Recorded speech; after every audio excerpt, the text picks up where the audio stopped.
Ons is besig om te praat oor 'n voorspoedige lewe. Nou daai woord voorspoedig het soos 'n vloekwoord geword. Jy weet wat die mense praat, ek nou my tot vervelings toe dit gesê, jy weet, as jy een van die prosperity preachers en so, maar ek dink ek het myself genoeg verduidelik en ek weet dat jy wat nou geskakel is, het ook openbaring wat dit betref, wat die wil van Vader vir jou lewe is, dat hy is die God, hy is ons bron, hy alleenlik kan vir ons voorsien. Maar hy gee vir ons wysheid, hy gee vir ons strategie en sy guns is oorvloedig. Sy genade is oorvloedig oor ons lewens. En vandag hierso gaan ons praat, ek is opgewonde oor hierdie, ek is elke keer opgewonde oor elke titel en sessie, maar 3 finansiële skuwe. 3 finansiële skuwe wat die voorsiening vir jou visie of jou lewe gaan skep. 3 finansiële skuwe wat moet plaasvind. Nou dat ons so ver gekom het, jy kom al 'n hele entjie saam met my, kom ons bou op daardie fundament. Ek gaan nie terug na daai wat ons al reeds gepraat het. Nou gaan ons dieper, nou gaan ons verder. Maar ek wil eers vandag hier jou finansiële paradigma skuif.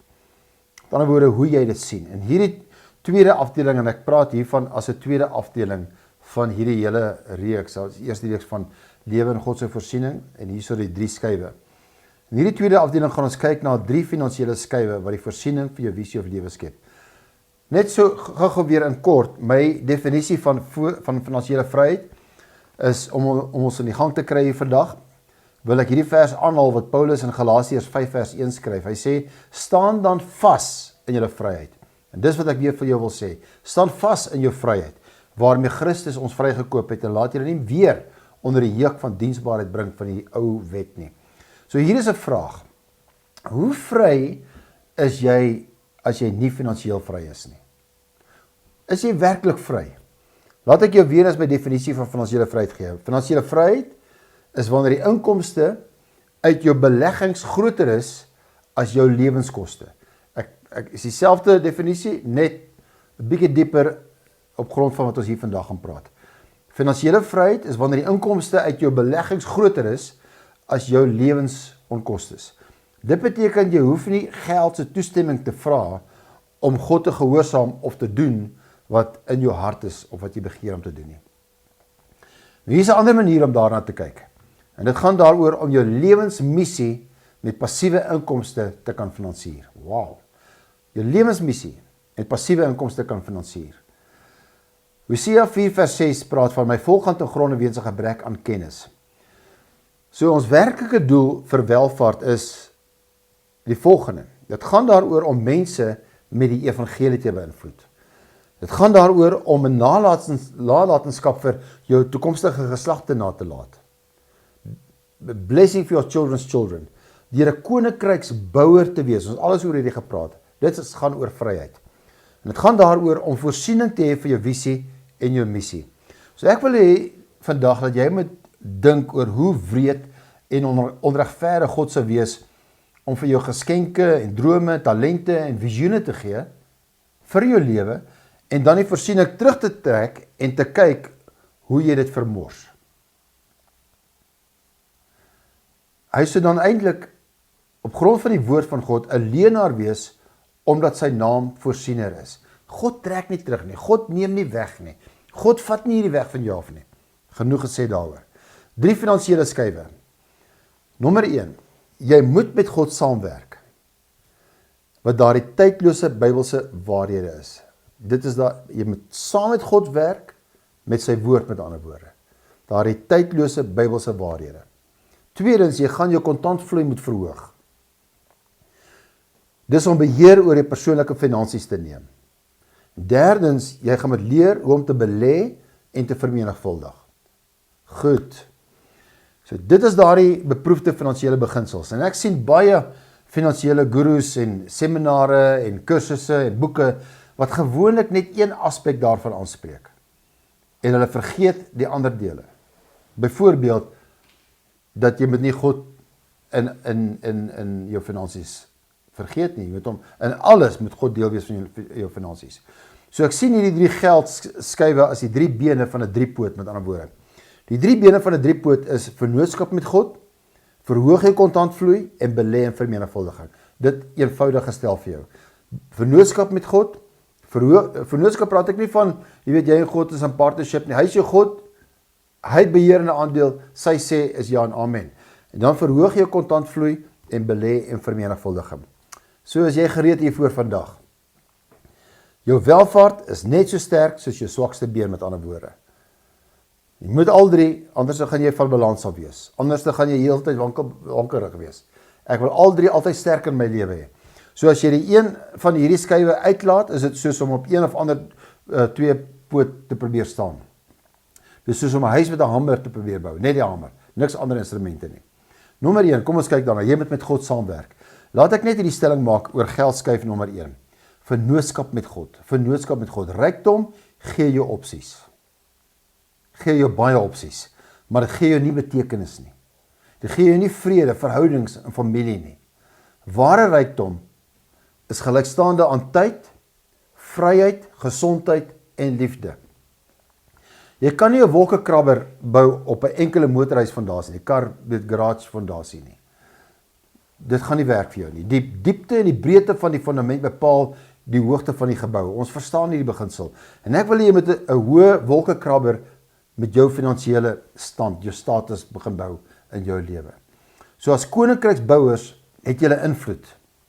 Dis baie belangrik wat ek hier sê, en ek het al reeds daaroor gepraat, maar as koninkryksbouers het jy invloed. Dis wat ons veronderstel is om te hê. Jy kan nie verder in koninkryksfinansies gaan as wat jy in die diepte van vertroue met die Here gaan nie. Jy moet 'n absolute afhanklikheid van God hê. Absoluut.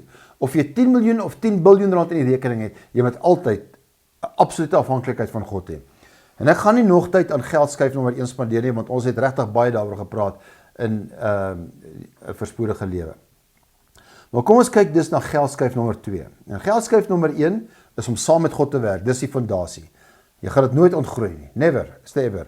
Dis soos, ons het daardie vernoot ding met God gedoen nie. Nee, dis is nie so nie. Ek is 'n vernoot saam met God. God is my Heer, God is my bron. Goed. So baie mense sê, Steven, ek wil net die beginsels sê. Gee dit my die beginsels. Gee my net die 1 + 1. Dit gaan nie so werk nie. Die beginsels sonder die Heilige Gees te kry is meer soos heksery eerder as 'n koninkryksbouer. Wees daai magic wand wat hulle wil hê. So geld is net nog 'n manier om intiem met Jesus te wees. Die tweede poot van hierdie 3 poot, die tweede poot, verhoog jou kontantvloei. Nou kom ons 'n bietjie by dinge wat bietjie gaan krap in jou, dinge bietjie wat, of dit gaan bietjie dit skoonmaak en werk in jou lewe. So kontantvloei kom deur meer te verdien as wat jy spandeer en die verskil te spaar. Meer te verdien as wat jy spandeer en die verskil dan te probeer spaar. En dis duidelik dat as jy alles wat jy verdien spandeer, jy nooit rykdom kan bou nie. Too much month at the end of the money. Dis wat die meeste mense hulle self bevind. En jy moet 'n gap hê, 'n gaping hê tussen wat jy verdien en wat jy spandeer. En as jy 1 miljoen rand per maand maak, maar jy spandeer 1.1 miljoen rand, dan is jy bankrot. Al is dit 1 miljoen rand wat jy maand maak. Jy is nie ryk nie, jy is bankrot. Want oor 'n jaar gaan jy 1.2 miljoen rand in die rooi wees. In swart wees. Ek het net 'n bietjie, net so gister bietjie op Google, gaan kyk, hy sê, weet ons Michael Jackson, Mike Tyson, Willie Nelson, Nicolas Cage, al hierdie mense was multi-miljonêers geweest. Ek noem nou name, maar ons leer, weet, is nie dat ek hulle, jy weet, wil target nie, maar weet, filmsterre, sportsterre, al hierdie mense het baie geld gemaak, maar hulle was bankrot. Hulle het miljoene dollars gemaak, maar hulle het meer bestee as wat hulle gehad het, en uiteindelik bankrot gegaan. En die idee is dat jy beheer oor jou finansies moet neem. Dit gaan nie oor hoeveel jy verdien nie, dit gaan oor hoeveel jy hou. Dis belangrik. Mense sal na 'n ander werk toe skuif na wat hy 5 maande by hierdie werk was, en hy vir 500 rand meer by daai werk, want hy, nou ja, dit klink asof dit reg is om 5 maande, om 500 rand 'n maand meer te kry. Maar hy leer nie hierdie beginsels nie. Want die oomblik wanneer hy met daai nuwe werk begin met 'n 500 rand meer, is daai 500 rand net so vinnig uit. En dit is wat ons hier moet verstaan vandag. Daar moet op 'n stadium 'n gap wees, 'n gaping wees, want dit is wat gebeur as jy jou kontantvloei verhoog. As jy jou kontantvloei vandag verhoog, wil jy 'n gap hê, dan moet surplus wees. En ek gaan vir jou verduidelik hoekom. Want wanneer jy jou kontantvloei verhoog, kan jy meer begin gee. Jy kan meer belê en jy kan meer spaar. Dit gaan oor rentmeesterskap. Onthou nou in die koninkryk van God. Dit wat God aan jou toevertrou het, en jy 'n goeie rentmeester is, dit vermenigvuldig. Onthou daai beginsel. In die koninkryk van God, dit wat aan jou toevertrou, as jy 'n goeie rentmeester is, en jy saai, en jy gee, en jy spandeer, vermenigvuldig dit. 'n Goeie bestuurder is bloot iemand wat die eiendom van 'n ander bestuur. En ons bestuur God se finansies. Ons bestuur sy eiendom, want ons behoort aan hom. So kry hierdie frase in jou hart, hierdie beginsel in jou hart. God is die eienaar, ek is sy geldbestuurder. God is die eienaar, ek is sy geldbestuurder. Sê hierdie saam met my. God is die eienaar en ek is sy geldbestuurder. So geld is net nog 'n manier om intiem met Jesus te wees. Dit klink so onheilig, dit klink so godslasterik. Dis maklik om dit te sê vandag vir my. Want ek is intiem met die Here en geld is 'n tool. Ek vat geld, ek sê Here, wat moet ek daarmee doen? U is die kop, U is my mond, die Heilige Gees. Ek is U hande en U voete. Wat doen ons met hierdie R1000 vandag? Belê dit. Hoe gaan ek dit belê, Here? So moet jy belê. Hier is wysheid. Saai dit. Waar moet ek dit saai, Here? Jy sien? Nou is ek intiem met die Here. Ek soek die Here. Ek praat met die Here daaroor. So God is die eienaar, ek is sy geldbestuurder. Jy tree in finansiële vryheid wanneer jy erken, my finansies behoort aan God. Ek bestuur net God se finansies. Ek is 'n koninkryks distribusiesentrum. Halleluja! So ek moet eintlik besigheidskaartjies maak wat sê, God is die eienaar en ek is sy geldbestuurder en dit dan oor ons debietkaarte weet plak en dan weet, wanneer ek daai kaart swipe, dan moet ek weet, God is die eienaar, ek is net die bestuurder. Hoe spandeer ek hierdie nou? En as jy rentmeesterskap in die gelykenisse van Jesus begin sien, dan sal jy opmerk dat dit nie net gegaan het om met die minste oor die weg te kom nie. Nooit het dit gegaan om net met die minste oor die weg te kom nie. Nee, al Jesus se gelykenisse gaan oor vermeerdering en gaan oor toename. Al Jesus se gelykenisse. So laat ek dit so stel. Alles in die koninkryk wat bestuur word, vermeerder en vermeerder en vermeerder. Alles. Dis 'n koninkrykswet. Dis hoe jy weet jy bestuur dit. So as jy aan rentmeesterskap dink, moenie dink aan hoe goedkoop jy kan wees nie. Amper sê ek 'n woord hierso. Dis 'n cheapskate attitude, daar sê ek dit nou. Dis 'n gees van armoede. Of net wat ons spaar, weet jy, druk daai geld tot die luiper se oë traan. So dink hier dan, God het vir my hulpbronne gegee en wanneer ek saam met hom gaan begin werk, gaan hulle vermeerder en toeneem vir meer impak. Dit was my definisie wat ek in die vorige sessie gesê het. Vir meer impak. En ons gaan kyk wat dit behels en wat dit beteken. Meer impak. So hier is 'n beginsel. Vermenigvuldiging begin met iets, nie niks nie. Niks kan vermenigvuldig uit niks uit nie. Dit begin met iets. So toe Jesus die kos vir die 5000 mans en hulle gesinne vermenigvuldig het bykans wat ons dink 20000 mense was dit nie net poef, daar is dit nie. Jy weet uit die hemel uit. Dis so baie Christene dink hoe dit moet weet. Ek het my 10de gegee en nou moet dit poef. Nou moet dan dit moet net gebeur. Nee. Hier is 'n hele klompie toebroodjies, jy weet, maar nie genoeg vir almal nie.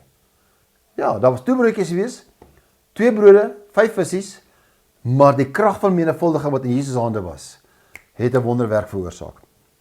Hy het begin met dit. Vir die koninkryksbouer en vir die koninkryksmense begin dit altyd met wat in jou hand is. En dis waarop ons gelet hier vandag. Wat is in jou hand? Onthou Elisa met die weduwee in 2 Konings 4. Hierdie is nie 'n storie oor 'n wonderwerk nie, dis 'n besigheidsmodel, mense. Elisa het nie vir voorsiening gebid nie. Haar man is dood. Die skuldeisers is voor haar deur en haar seuns is op die punt om verkoop te word vir betaling. Maar Elisa vra vir haar, "Wat het jy in jou hand?" Wat het jy? Sy sê, "Al wat ek het, gaan ek nou gebruik vir my en my seun en dan gaan ons dood." Maar wat het jy in jou hand? Die eerste woorde wat uit haar mond kom is, "Ek het niks behalwe 'n pot olie nie. Ek het niks." Maar sy het iets. Vandag mag jy sê, "Maar ek het niks nie." Jy gaan sien jy het iets. So Elisa leer haar hoe om dit te gebruik en uiteindelik te vermeerder, bonatuurlik te vermeerder in haar lewe. God kan niks doen met wat jy nie het nie. En wanneer jy hom soek, sal jy sien, hy sal iets in jou hande sit. En God kan jou nie help met wat jy nie kan doen nie. So hou op om vir God te sê wat jy nie kan doen nie. Vandag moet jy daarmee begin. En nie het in jou lewe nie. Nooit, dit stop vir vandag. Ons het laas keer het ons behandel die vorige sessie. Jy's verlos van daai gees, so dit is nie meer geval van ek weet nie wat om te doen nie en ek het niks in my hande nie en ek weet nie wat om te doen nie. Nee. Sal jy asseblief vir God sê vandag, ek is beskikbaar en ek weet daar is iets in my hand en wanneer ek dit in die koninkryk sit, word dit iets bonatuurliks. Halleluja. So luister, God kan 1000 tot 1 vermenigvuldigingsfaktore in jou finansies bring. En weet jy wat 1000 maal 0 is? 0. Maar wanneer jy 1 gee met 1000 is dit 1000. As jy 2 gee is dit 2000. Maar 0 is 0. So ek wil jy met hierdie beginsel verstaan. God plaas sy bonatuurlike net soveel op rentmeesterskap as op vrygewigheid. God plaas sy bonatuurlike net soveel op rentmeesterskap as op vrygewigheid. Ons hoor dikwels dat as jy vrygewig saai, sal jy ruim maai. En dis absoluut waar. Reguit, ons het laas keer dit behandel uit 2 Korintiërs 9 uit. Maar ons hoor nie dikwels van rentmeesterskap nie. Want rentmeesterskap is die 3 bene, is een van die 3 bene. Rentmeesterskap is die ander kant nou daarvan, van die saai en die maai. As God sy super op jou natuurlike gaan sit, op jou gaan plaas, gaan jou natuurlike sy kant moet regkry. Jou natuurlike gaan sy kant moet bring. Jy kan nie net in die ry gaan staan voor en dat kom ons bid vir jou nou, poef, daar is dit nou is jy 'n miljonair nie. Dis God se wil vir jou. Maar as God sy super op jou natuurlike gaan plaas, gaan jou natuurlike kant ook moet bring. Jy gaan moet leer hoe om jou geld te bestuur. En as jy 'n groter aantal hulpbronne vir God in sy koninkryk wil bestuur, raai wat? Jy moet getrou wees met wat in jou hand is. Nie waar nie? Wat is in jou hand? So, nou is baie mense soos, eendag gaan ek van 10% leef en ek gaan 90% weggee. Nee, jy gaan nie. Jy gaan dit nie doen nie. As jy nie nou vrygewig is nie, gaan jy nie ook in die toekoms vrygewig wees nie. Die God beloon jou net met wat jy doen, met wat in jou hand is. Wat het jy met dit wat jy het, daar waar jy is? Is 'n lewensbeginsel van my. Is 'n lewensmotto. Wat doen jy met dit wat jy het, daar waar jy is?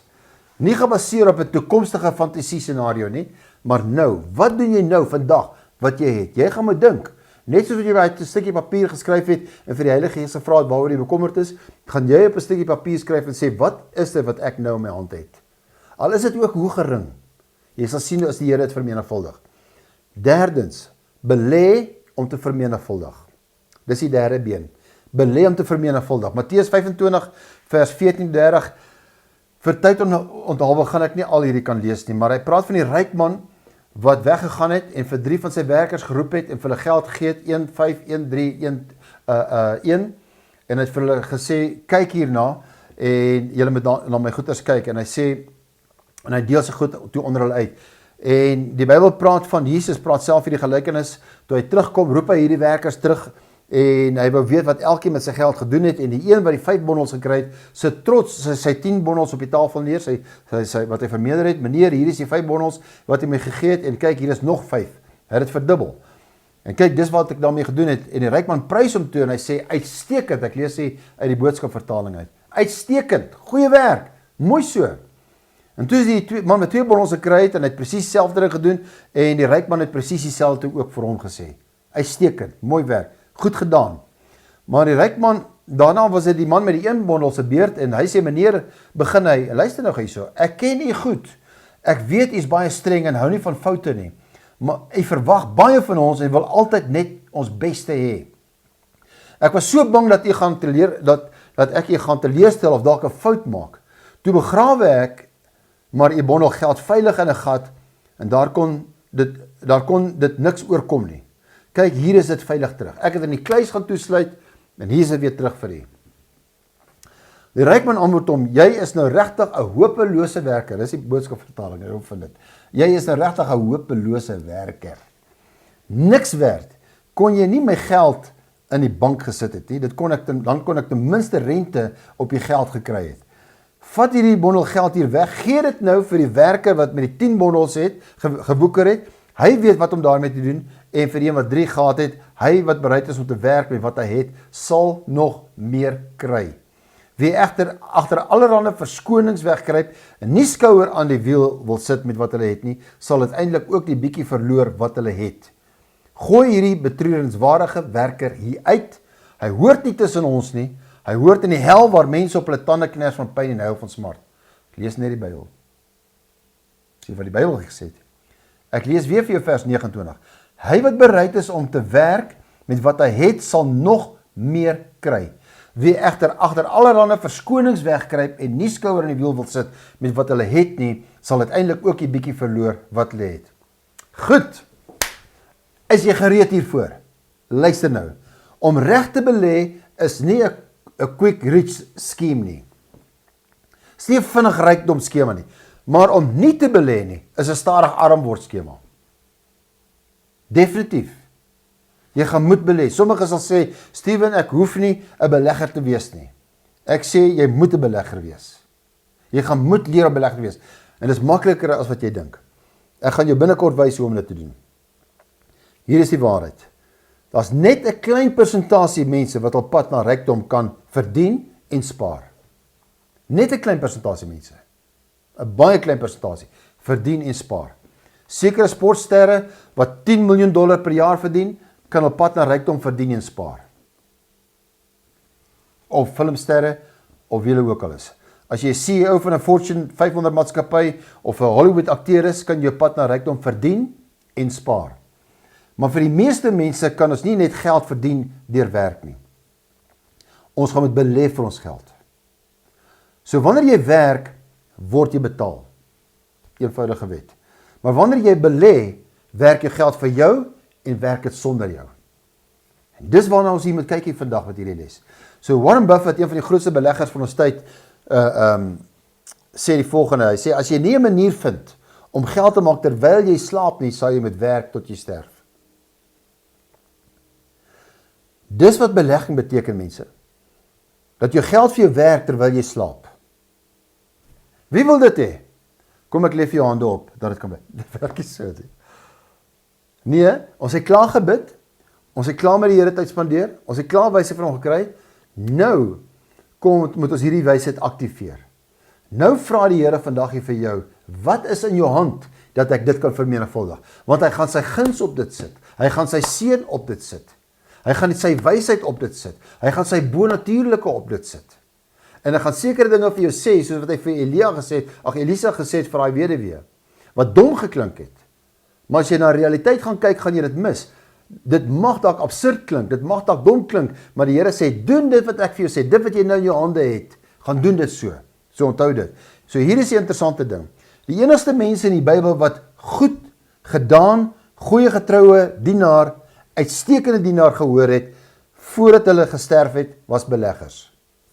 Dis wat ons hier sien in Matteus 25. Wow! Wow, mense! Mense, ek kan meer hieroor praat.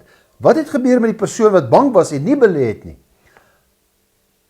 Die meester het vir hom gesê, moenie daaroor bekommer nie. Ek weet die ekonomie is nogal moeilik en die aandelemark is 'n bietjie ingewikkeld en is inflasie en ek weet dit is 'n taaf tye in Suid-Afrika. Ek verstaan. Nee, dis nie wat hy vir hom gesê het nie. Hy het vir hom gesê, dis wat Jesus gesê het. Jesus gebruik hierdie gelykenis. Hy sê, jy is regtig 'n hopelose werker. Jy's niks werd. Jy's hopeloos. Sy meester het die geld van die een wat bang was om te belê geneem en dit gee aan die een wat geïnvesteer het, wat belê het. Vandag moet jy jouself die vraag afvra, hoekom vermenigvuldig my geld nie? Omdat jy net werk vir geld. En jy hoop en bid dat dinge gaan uitwerk vir jou. Wealth people are attracted. It is attracted. Rykdom vind sy weg tot jou. As jy 'n koninkryks distribusiekanaal is, 'n koninkryks investor is, sal jy vind dat geld gaan sy weg na jou toe vind. Dit gaan jou najaag, jy sal sien. Die koninkryk trek aan wat die wêreld nastreef. Hoor hier die beginsel wat ek sê. Die heidene streef daarna, they toil after it. Maar vir 'n koninkrykskind, you are attractive to it. It will come your way. Onthou, talente is nie die vermoë om goed te sing nie, dis 'n bedrag geld wat verwys na Matteus 25. So hy het van R5.000 na R10.000 gegaan. En nie net het hy nog R1.000 bo op dit gekry nie, maar hy het ook die vermoë gekry nou, daai ryk man, of daai diensknegt van die meester, om invloed oor stede te hê deur 'n impak te maak. Onthou, want kontant is impak. Sê dit saam, kontant is impak. Ons moet inplak, ons het invloed om impak daardeur te hê.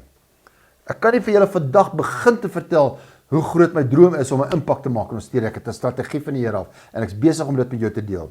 So Jesus voeg hier 'n koninkryksbeginsel in dat jy 'n ekosisteem rondom jou kan skep waar jou geld gaan begin maak en jy doen dit op 'n koninkrykswyse, dan kwalifiseer dit jou om 'n koninkrykskultuur in jou dorp, in jou stad te vorm. Dis koninkryksinvloed. Dis koninkryksinvloed.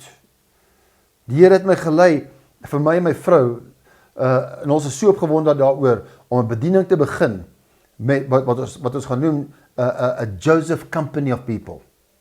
Joseph Company of People. Later meer daaroor gesê. So ek weet nie van jou nie, maar soos jy nou reeds gehoor het, ek en Trond het ons hande opgesteek. En as jy na my kyk nou, as jy jou hand wil opsteek, steek jou hand op en sê, ek is deel van daai company van mense. I want to be part of a Joseph company that will have an impact in South Africa. Dis nie die politiek nie. Dis nie die ekonomie wat ons na kyk wat 'n verskil gaan maak nie. Dis koninkryksmense wat die verskil gaan maak. En ek sê, Here, ek wil invloed hê oor my stad. Ek wil sien dat die atmosfeer op my stad gaan verander. Halleluja. Prys die Here daarvoor. So wat as die enigste ding wat jou stad nodig het, meer goedheid is? Dis al. As ek nou enige politieke leier toe moet gaan of ons sê, al wat hierdie stad nodig het, is meer goedheid, gaan hulle nie verstaan wat ek sê nie. Mits hy geesvervuld is en verstaan wat 'n koninkryksbouer is. Want 'n koninkryksbouer gaan verstaan, dit's goedheid wat die stad gaan verander. Die woord sê, jy oorwin kwaad met goed. Dis wat die woord sê. En wat ons as rande en soldate omskep, dis wat ek met julle gedeel het voor, ons wil ons rande en soldate omskep, wat vir ons gaan begin werk in ons stede, in ons dorpe. Die atmosfeer kan sodoende dan in 'n stad verander, 'n kultuur kan verander word na 'n koninkrykskultuur, met ander woorde. 'n Koninkrykswyse van goed te doen. Ek gaan baie hieroor praat, want hierdie maak my opgewonde. Maar, kom ons gaan aan. Die Bybel praat van 30, 60 en 100voudig versus belegging. Wat is 30, 60, 100voudig versus belegging? Ek gaan jou wys waarom soveel Christene nie 'n vermenigvuldigende opbrengs in hul saai sien nie. Ons het bietjie daaroor gepraat in die vorige sessie. Ons het almal al die skrifgedeeltes van 30, 60 en 100voudig gelees en gehoor. Maar die meeste mense sien geen vermenigvuldiging om dit nie. Ongelukkig is dit so. As jy dit reg verstaan, sien jy dit, ja. Hulle het getrou tiende gegee, hulle leef steeds van salaris tot salaris, en hulle het baie min spaargeld, baie min oor, daar's nie 'n gap nie, daar's nie genoeg nog oor nie. Waarom gebeur dit? Is jy gereed vir die antwoord? Ek wonder of jy gereed is vir die antwoord. Kyk na Maleagi, en ek praat nie nou oor tiendes nie, maar ons gaan na Maleagi kyk. Ek gaan nie oor die beginsel van die tiende praat nie, maar ons gaan na Maleagi kyk. So hoor jy wat ek sê, ek gaan 'n beginsel hiervan uithaal, en ek gaan dit vir jou ook teken, jy gaan dit hopelik kan sien. 2 Korintiërs 9 vers 10 tot 11 sê, en mag hy wat saad verskaf aan die saaier ook brood verskaf om te eet, en julle saad vermeerder en die vrug van julle geregtigheid laat toeneem, sodat julle in alles ryk kan word tot alle milddadigheid, meer en meer ryk kan word. Want wat danksegging aan God deur ons bewerk, daai bring danksegging, dit verheerlik die naam van, dit maak God se naam groot. Nou, in hierdie skematiese voorstelling, wat ek hier vir julle wys, moet ons kyk wat hierso gebeur. Maleagi 3 vers 10 sê, bring die hele tiende na die skathuis, sodat daar spys in my huis kan wees, en beproef my, tog hierin sê die Here van die Heerskare, hoor wat sê die Here hierso, beproef my in wat, of ek nie vir julle die vensters van die hemel sal oopmaak, en op julle 'n oorvloedige seën sal uitstort nie. Goed, sal baie preke hieroor gehoor. So ons is geleer dat hierdie gedeelte vir die individuele tiendegewer die volgende beteken. Dis wat ons geleer het. Ek sal meer seëninge hê as wat ek ooit kan gebruik. Jy gaan die straat afry en dan sê jy kan sien hier's 'n tiendegewer wat in daai huis bly. Nee, werk nie so nie. Ons het geleer dat daar sal geen afname in my vermeerdering plaasvind nie. Ons het geleer dat ek sal so ryk wees dat ek 'n geseënde genoem sal kan word. Dis nie wat dit sê nie. Hierdie seëninge wat die Bybel hiervan praat, word gewoonlik na gekyk as outomaties. Dis wat outomaties nou gaan gebeur, soos 'n formule.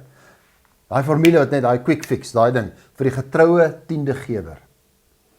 En baie Christene probeer om deur tiende te gee en deur te saai hul weg na voorspoed te koop. Hul weg na voorspoed oop te maak. En ek gaan vir julle wys dat jy kan nie deur tiende te gee en te saai jou pad na voorspoed oopmaak nie. Jy kan nie. Moenie nou my vooruit hardloop nie. Ek praat nie teen tiende nie, ek praat nie teen saai nie. Ek bring die balans, ek bring die waarheid hierso. Maar jy gaan nie welvaart bou. Okay, laat ek dit net weer vir jou sê. Ek gaan vir jou wys dat jy kan nie deur tiende te gee en deur te saai, offerande te gee, jou pad na voorspoed oopmaak nie.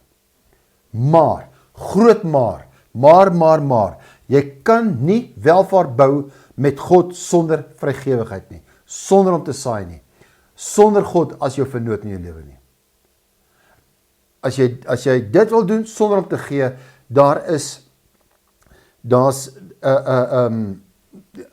ek wil myself eintlik vooruit hardloop. Laat ek dit weer sê. Jy kan nie hier tiende te gee en te saai jou pad na voorspoed oopmaak nie. Jy kan nie.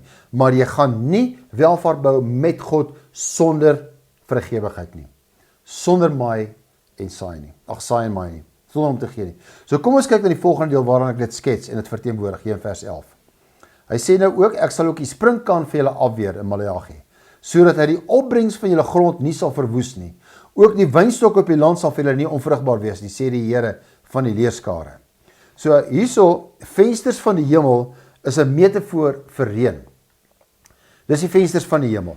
So ons sien hierso dat daar is, wat die skrif van praat in 2 Korintiërs 9, daar's brood wat voorsien is, wat my behoeftes is, wat verpligtinge is, en dit wat ek graag wil hê, wat my begeertes is.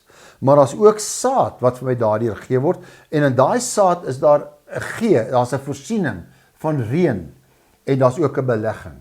Onthou nou daarin.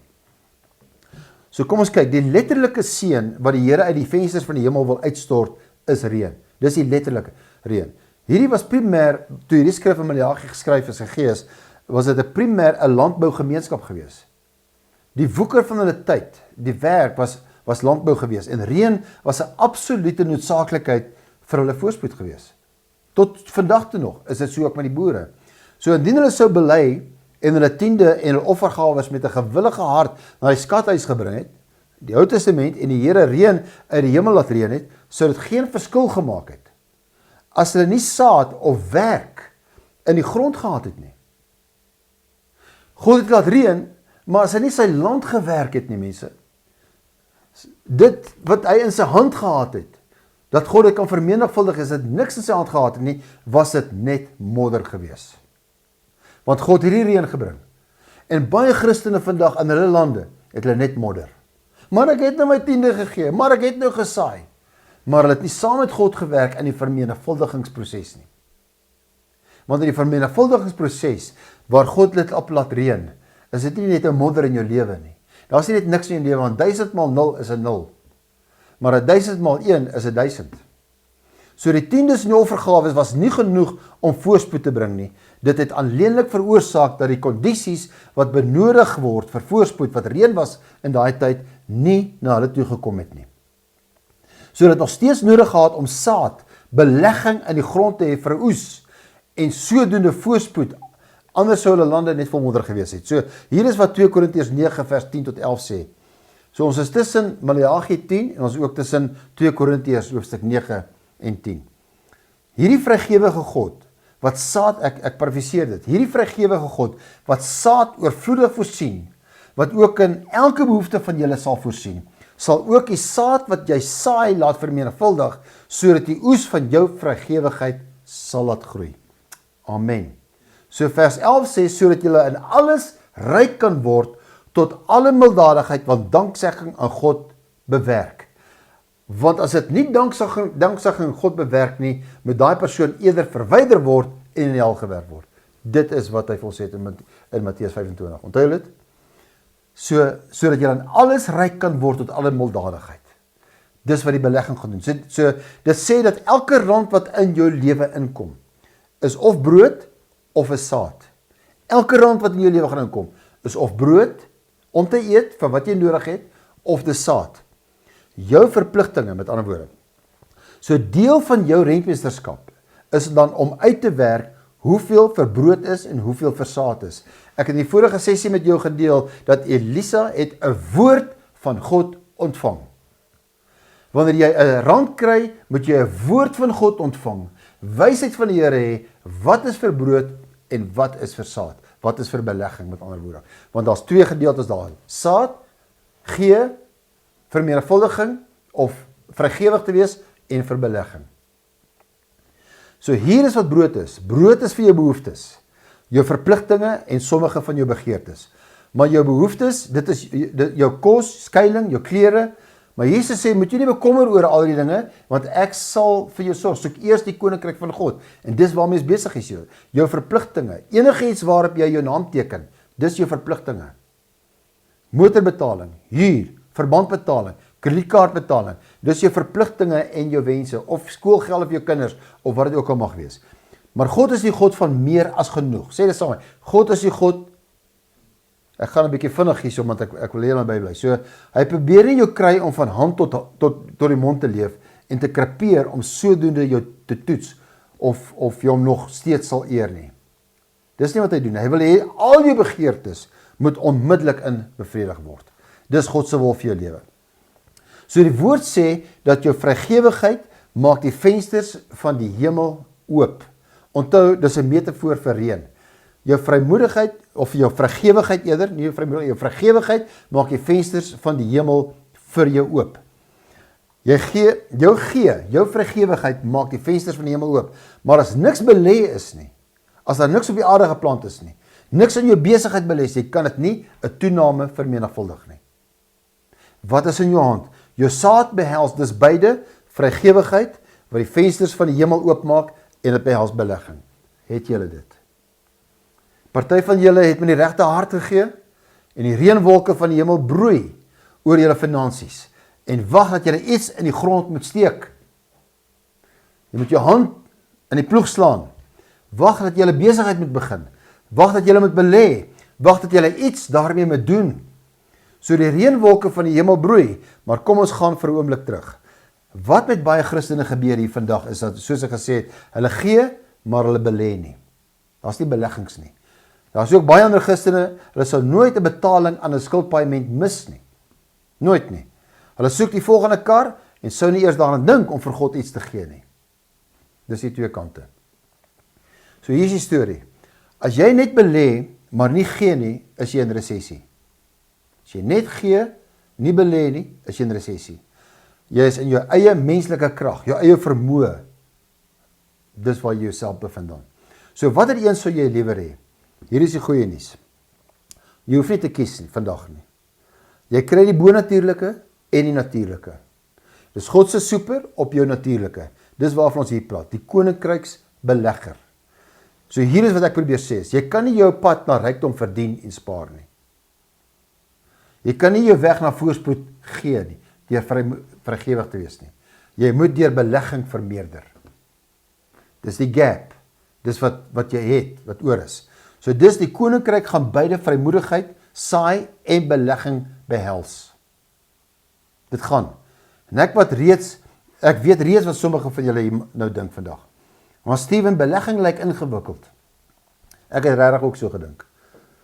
Want hier is die waarheid, dit hoef nie ingewikkeld te wees nie. Daar's 5 beproefde finansiële beginsels. 5 van hulle. Gaan dit nie nou behandel nie, dit gaan volgende keer wees. Maar as jy net daardie 5 beproefde finansiële beginsels volg, gaan dit 95% van jou beleggings dek. 95%, glo my. So onthou nou, jy het al daardie goed met mammon uitgesorteer. En ek het jou gesê, jy posisioneer jouself nie net om deel te neem nie, jy erken nou dat jy hiervoor kwalifiseer as gevolg van wat Jesus vir jou aan die kruis gedoen het. Amen. Amen. So wat leer die Bybel? My mense is verlore as gevolg van 'n gebrek aan kennis. Dis nie 'n gebrek aan geloof nie. My mense gaan ten gronde weens 'n gebrek aan kennis. Kennis om ons voor te berei vir 'n gebrek aan geld. Nee. Dis nie waarvoor mense honger ly nie. Dis kennis. My mense gaan ten gronde weens 'n gebrek aan kennis. En raai wat? 95% van ons is nooit geleer hoe om geld te belê nie. Ek gaan dit vir jou oopbreek hier vandag. Of volgende keer eerder. Wat ek probeer sê is, jy kan hierdie dinge leer. Dis finansiële kennis. Nou onthou die gelykenis van die talente. Een persoon het 1 talent gehad, 1 het 3 gehad en 1 5 gehad. Van 1, van 2 en 5. Het jy al ooit gewonder hoekom die een meer as die ander gekry het? So hier is wat die volgende deel van hierdie vers sê. 1 is 1 talent gegee. 1 is 2 talente gegee. 1 is 5 talente gegee. Elkeen volgens hulle vermoë. 30, 60, 100. Het iemand dit nou net gehoor? Elkeen volgens hulle vermoë. As jy 'n groter aantal hulpbronne vir die koninkryk en sy koninkryk wil bestuur, bigger, moet jy jou vermoë gaan begin verhoog. Jy moet jou finansies en kennis verhoog. En jy moet jou finansiële intelligensie verhoog. Die wolk is dik oor jou, want jy het gesaai. Jy is vrygewig en hou aan om dit te doen. Want dit aktiveer die seën van God in jou. Maar is tyd om jou land te begin werk, sodat dit net modder is nie. Volgende keer is dit wat ek met jou gaan deel. Blessed.